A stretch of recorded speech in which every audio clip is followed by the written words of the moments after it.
this little RPG sample scene we've been doing. This is our third part, so there are 2 other videos that go to this. So if you're just starting in now, be sure to check out the other 2. You can find them on Twitch, and they should also be on my YouTube channel, whichever one you're viewing this from. I think the Twitch ones do expire after a certain amount of time, so YouTube would be the source for anything after like a couple weeks, I think it is. So today I wanted to continue with our mouse movement, our mouse look and our character movement. We'd originally designed it so it was using the character controller, which is a really simple way of setting up a character so that it works. But the movements aren't exactly ideal when it comes to key binding and things like that down the road, because you can only really use the .move command, and if we don't use the .move command on the character controller, it won't actually work with collision detection. So if I show you right now, let's just hit play, I'll show you what I mean. I could probably walk right through these boxes. Yeah. See, I don't want that.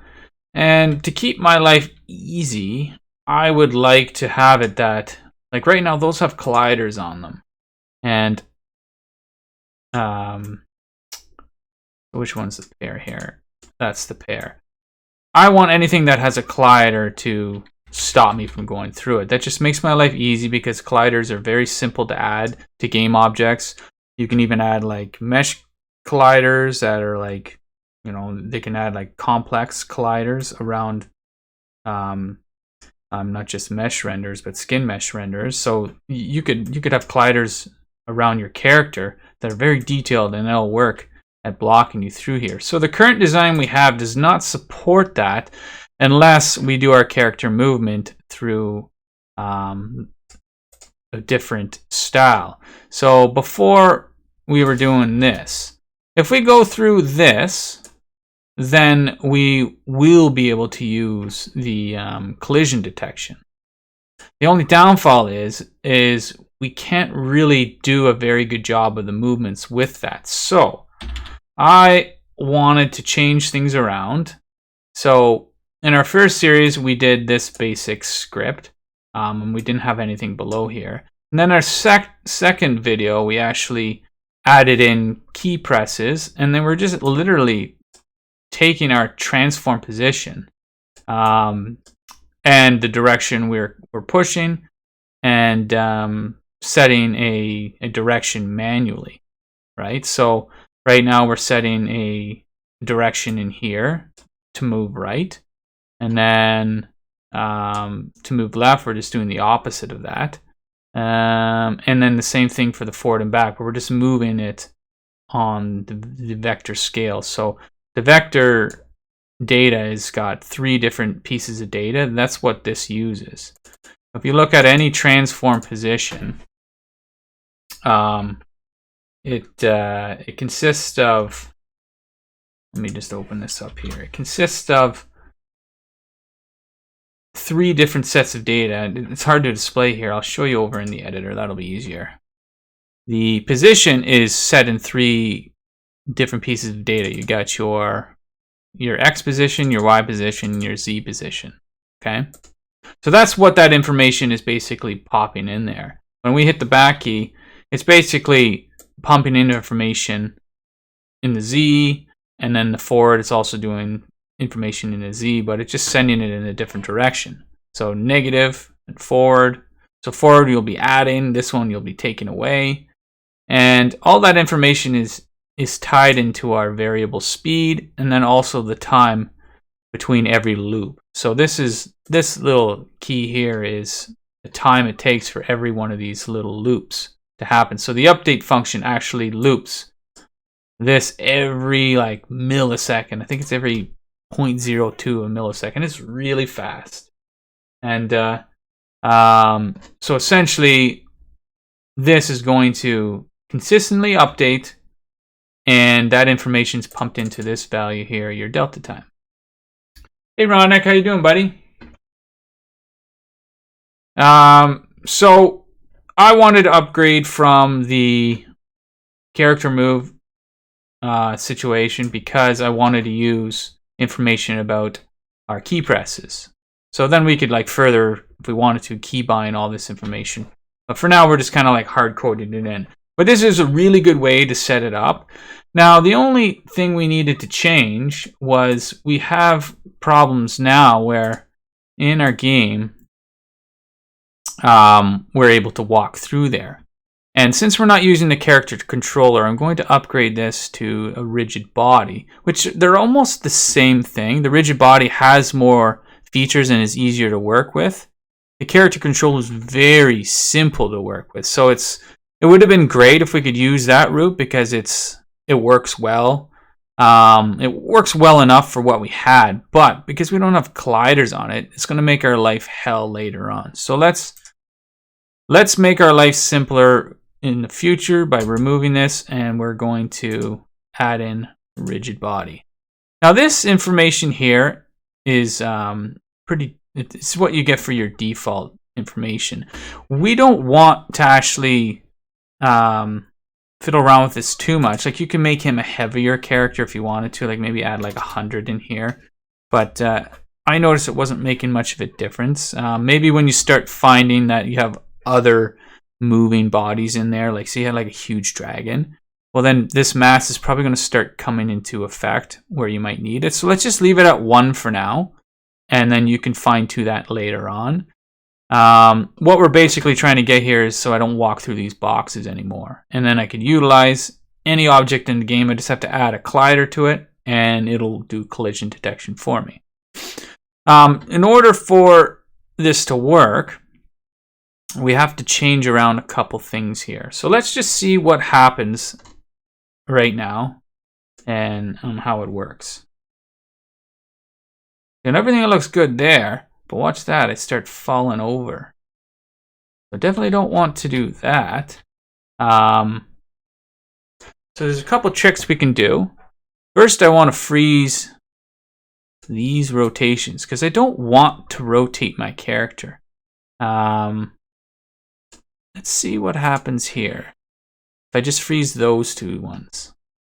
Now that looks pretty good, and I'm moving. Everything seems good. I can't walk through the box now because I got that collider on it. Right? So that's good.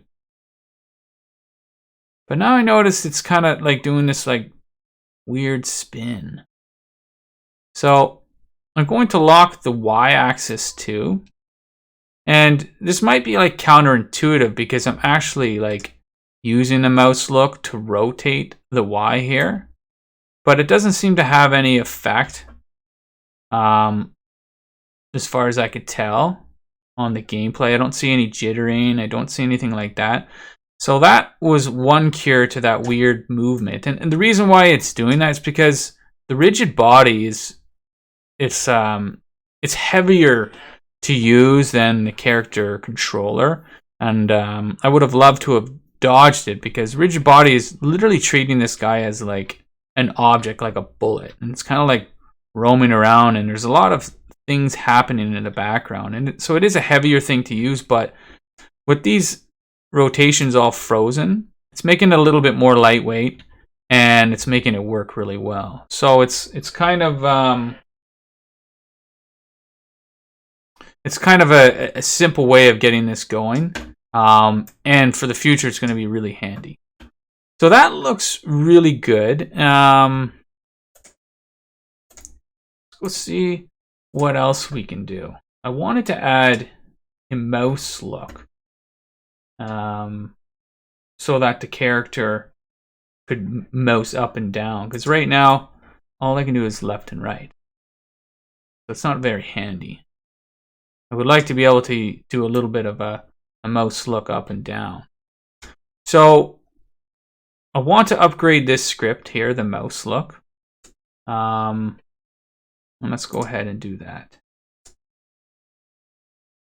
So over to my Mouselook script.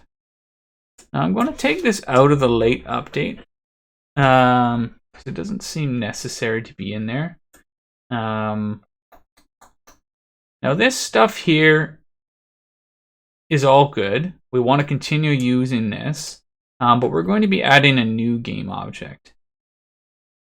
Because right now I'm rotating the player's transform. And that's allowing me to move my character back and forth. But the second I start applying a different movement on the y-axis, he'll start like changing his body's direction, and I don't want to do that. And I'll show you what I mean. I believe it was mouse Y. So let's have a look at how this reacts.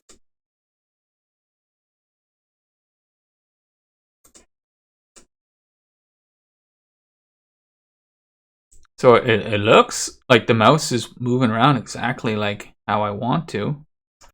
But if you notice on this screen, I'll just kind of have it dialed in there and go over here. Look at him. He's like doing all sorts of funky stuff. And then if I start moving, well, now he's doing some weird, funky limbo dance. So like the camera is exactly where I want it to go. But it's really not working the way I want. And the reason why it's doing that is because we have a capsule collider on it, so he's kind of like rolling around like a bowling pin that's about to tip. And we're also manipulating this character's scale here. Okay, and because we did that, it's really freaking out the rotation here too. So forgot to save that. Let's put that back on and see how it looks. So now at least it's not doing all that. It's not doing all that rolling around like a pin now, but now he's stuck like I could have him standing, staring up in the air. And this isn't ideal. I want to be able to see my character, and I want him to stay standing. So what I'm going to do is I'm going to separate the camera into another folder. So what I wanted to do was actually go and add a new transform in here. I'll call this camera transform. Okay. So what I'm thinking we can do is, because it works really well rotating the body on the x-axis,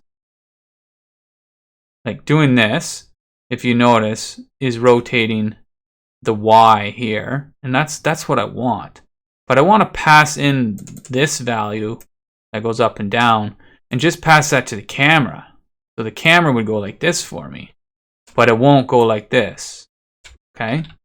So I'm basically going to pass through our character movement script. I'm going to add in the camera and then pipe that information over here.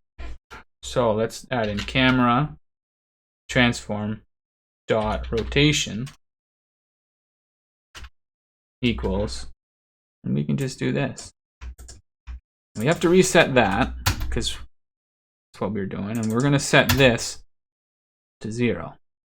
So we're going to be grabbing that y-axis, which is up and down. We're going to put it into the x-axis because that allows us to pivot it. It's kind of confusing, especially now that I have put it x and y, but it'll make sense here in a second. All right, so once we've compiled, you'll notice we have that transform, and it's empty right now. So we're just going to drag that into there. Okay. Now this isn't going to work very well at starting because there is a bug. We have to fix that. So right now what's happening is this script is updating its coordinates here, and we didn't want that. See how it's actually moving the y here? Like, why is it doing that? And what's actually happened is because it's parented inside the player transform, it's actually inside here, right? It's grabbing information from here as well, and it's pumping it into there. So what we need to actually do is, instead of calling rotation, we're going to do local rotation. What local rotation is it factors in its location also inside the game object that it's parented to, right? So it factors in that information that's in here right now, and it's going to ignore it, right? So that should solve our problem. Now let's just see how it looks. Yeah, it does look better. I'm allowed to go up and down and move around. Looks pretty good. So that's a nice way to update our camera controls. I think it looks better. I can see my character. I could stare up at the sky if I wanted to, and you could always fiddle around with the perspectives and things like that. So that is what I wanted to do to upgrade our character's movement and mouse look.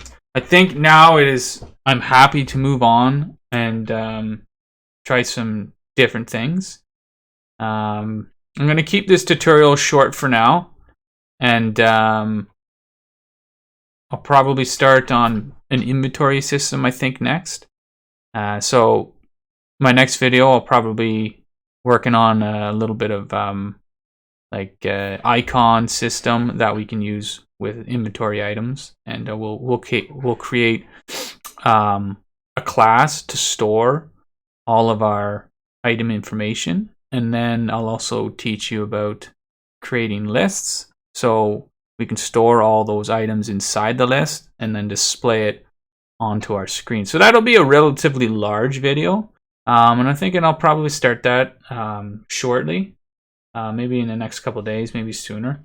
So yeah, that's it for this tutorial. It really polishes up our mouse look and our movements, so we can really progress with some of the other cooler stuff, I think. So yeah, make sure you subscribe to my channel, and also make sure to follow me on Twitch, and so you can watch me on my live stuff. Okay, thanks so much.